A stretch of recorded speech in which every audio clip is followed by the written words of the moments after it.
I've asked both the two manufacturers tonight, Pfizer and Moderna, can they explain the process by which the vaccine causes myocarditis?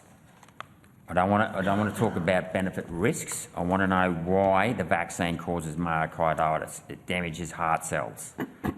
Okay?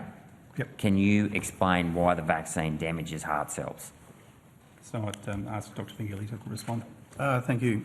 Look, this is an issue of some ongoing discussion in the medical literature, and I think it is fair to say that the absolute definitive mechanism has not been isolated yet. But it's worth pointing out, I'll caveat those comments by saying that obviously myocarditis is generally an autoimmune phenomenon where antibodies are formed against the cells, in this case of the heart, and it occurs after COVID at a higher rate than it does after vaccination, and it occurs in relation to a number of other infections such as Coxsackie viruses. So it's something which is observed whenever there is an immune response.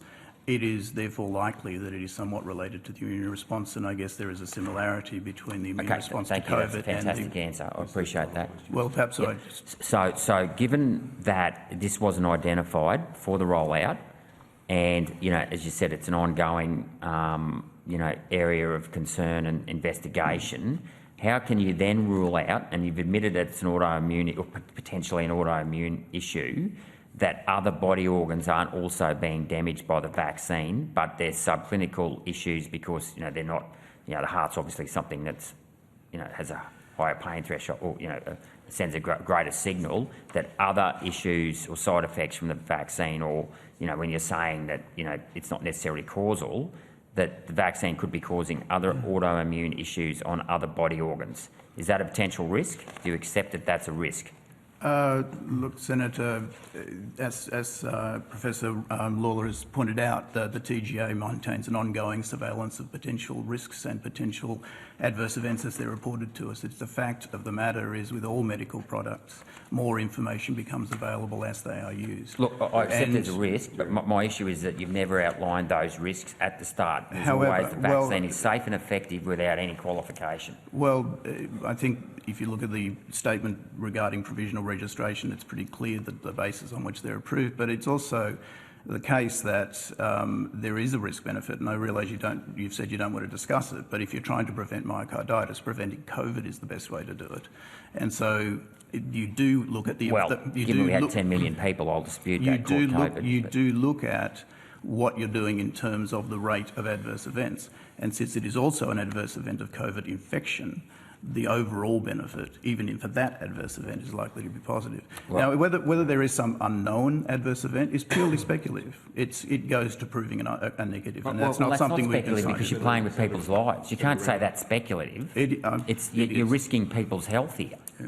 So it's not. We're not speculating in the casino or a football con. Senator, just before you answer. Sorry. Yeah, sorry. I was trying not to interrupt you as you're asking the question, but that is the last question. So I'll need to go to Senator Canavan, and we are over time. Thanks, if you could answer Senator Rennick's comment. Certainly. So I appreciate, and I think that the speculative comment probably relates more to some of the physiological and virological thoughts around how organs and organ systems are affected.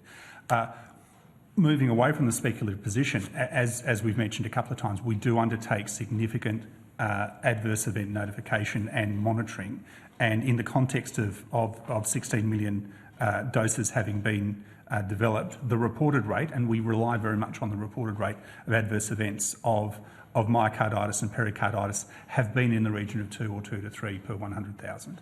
So we rely on as Dr. Pengilly's highlighted, the growing body of real-world evidence in our ongoing assessment. It's per 1,000, not 100,000.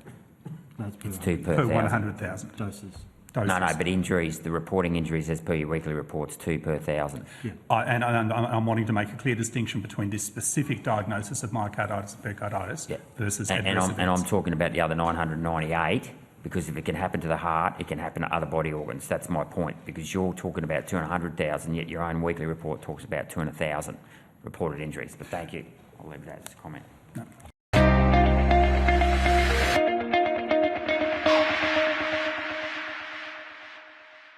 Authorised G. Rennick, LNP Chermside.